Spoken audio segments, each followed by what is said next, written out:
노년을 팔팔하게 88 시니어에 오신 여러분을 환영합니다. 사업자 등록 후 사업소득이 연 1만 원 이상, 사업자 등록이 없더라도 일용알바 연 500만 원 이상, 국세청 임대사업자 등록했더라도 월세 34만 원 이상이면 부양의무자에서 탈락되어 지역가입자로 전환됩니다. 이렇게 되면 건강보험료 폭탄을 맞게 됩니다. 오늘은 내년 7월 건강보험료 2차 개편의 내용과 문제점 그리고 대책까지 알려드리겠습니다. 궁금하시면 이 영상 끝까지 봐주시기 바랍니다. 건강보험료 2단계 개편 방향은 무엇인가요? 건강보험제도가 2018년 1차 개편에 이어 22년 7월 2차 개편이 예정되어 있는데, 이번 개편에서는 소득 재산 중심에서 소득 중심 단일 보험료 부과체계로 전환하고 부양의무자 자격 기준을 강화시켜 보험 재정을 확대하는 데 목적을 두고 있습니다. 소득 중심 부과가 세계적 추세입니다. OECD 국가 중 재산을 산정 기준으로 삼고 있는 나라는 일본과 우리나라 2개국뿐인데, 일본은 재산 비중이 전체의 10% 수준으로 맞추려고 노력하고 있으며 자동차를 포함하는 나라는 우리나라가 유일합니다. 소득 중심 부과체계 개편이 내년까지는 어려워 보입니다. 보험료 부과 기준은 20년 기준 소득 비중이 52%인 4조 7,800억 원이고, 재산 비중은 48%인 4조 3,706억 원에 이르고 있어 당초 내년까지 마무리하기로 했던 소득 중심 단일 보험료 부과 체계로의 완전하고 빠른 전환은 어려울 것으로 보입니다.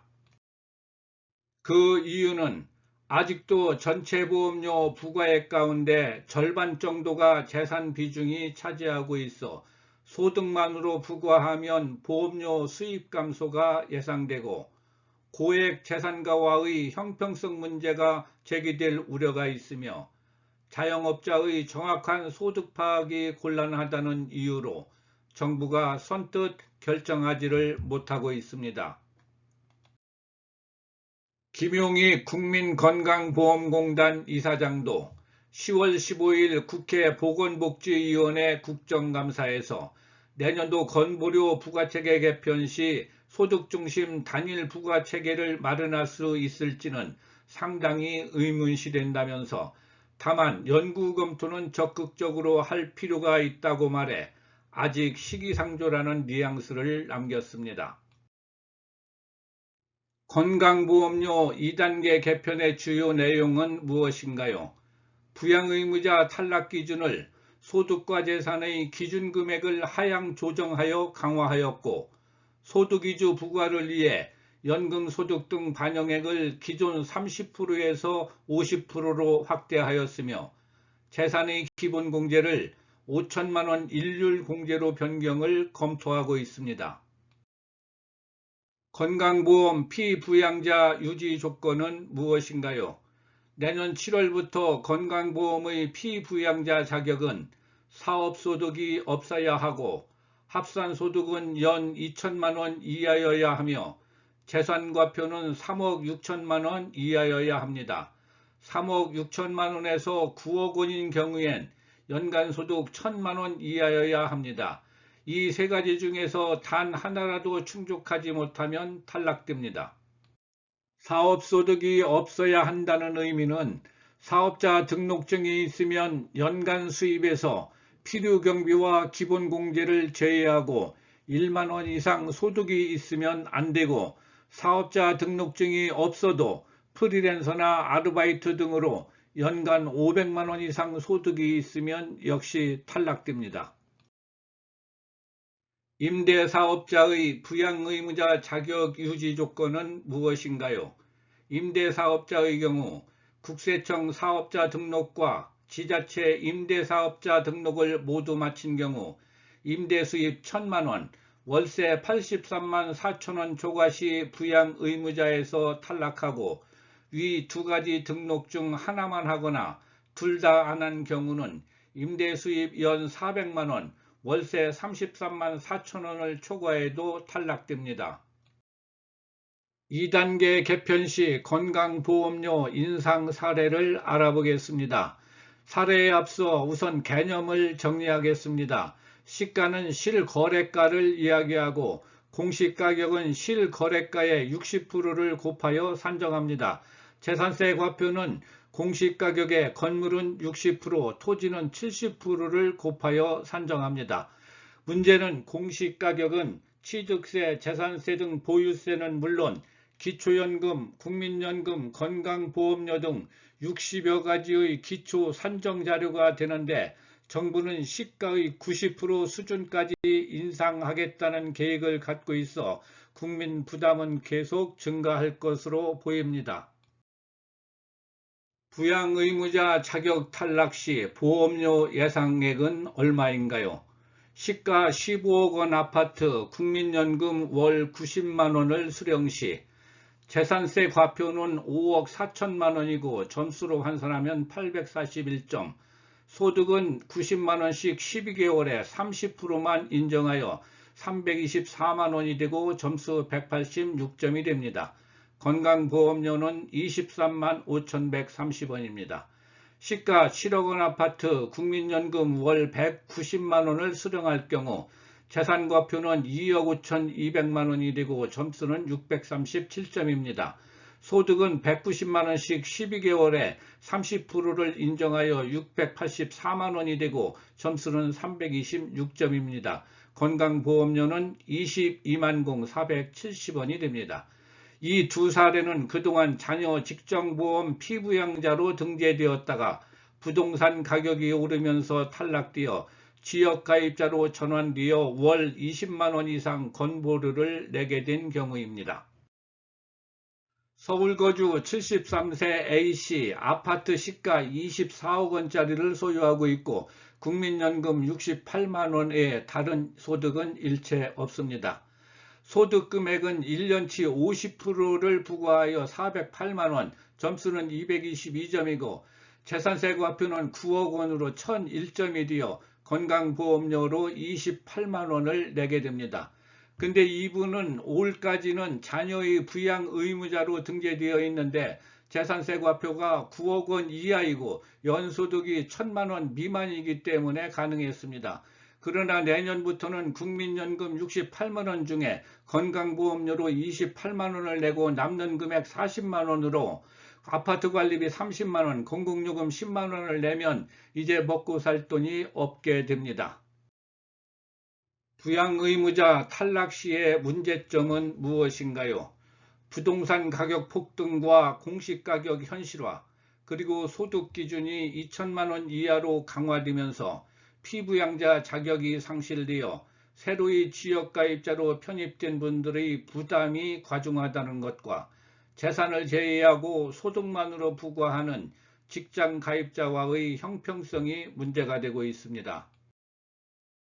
건강보험료 관련 민원 현황은 어떤가요?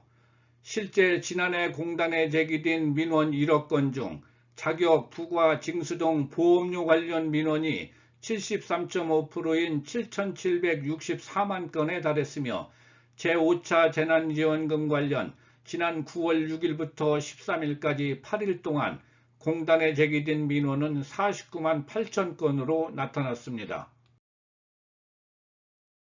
소득중심 단일 부가체계 개편의 당위성은 무엇인가요? 남인순 의원은 국정감사에서 소득이 없는 은퇴자 등 국민 불만을 해소하고 가입자 간 부담 형평성을 실현하기 위해 현재 이원화된 건강보험료 부과체계를 소득중심 단일 부과체계로 전환해야 한다고 주장합니다. 서울시의 전년 대비 공시지가 상승률은 평균 19.8%이고 4년 연속 두 자릿수 상승이 계속되고 있으며 노원구 34.6%, 성북구 28% 등이 상승률 상위에 올라 있습니다.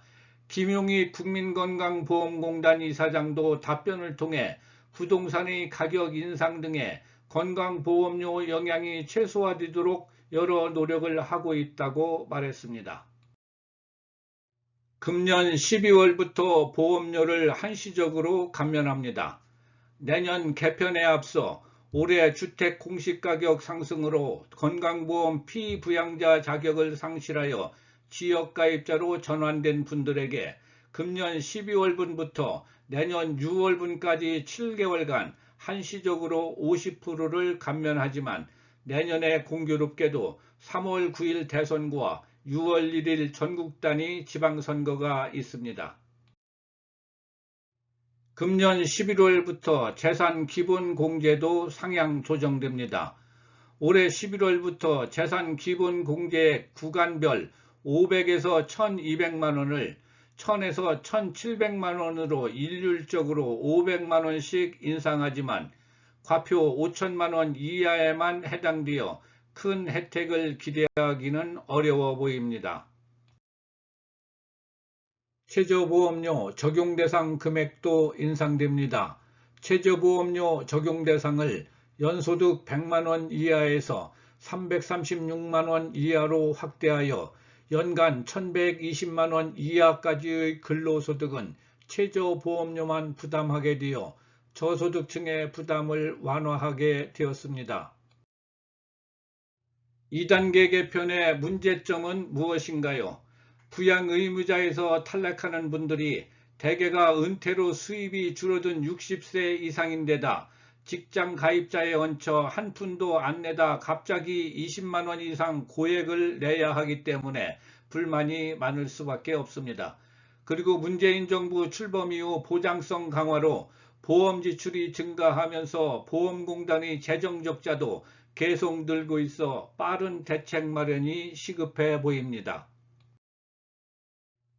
이를 해결하기 위해서는 세계적 추세에 따라 소득중심 단일 부가체계로의 전환이 바람직하지만 공단 보험료 수입의 감소와 고액재산 소유자와의 형평성 문제 등으로 정부가 쉽게 결단을 내리지 못할 것으로 보입니다. 그러나 자영업자의 소득도 카드 사용이 상용화되면서 상당 부분 파악이 가능해져 소득중심 부과요건은 이미 조성되어 있다고 보여집니다.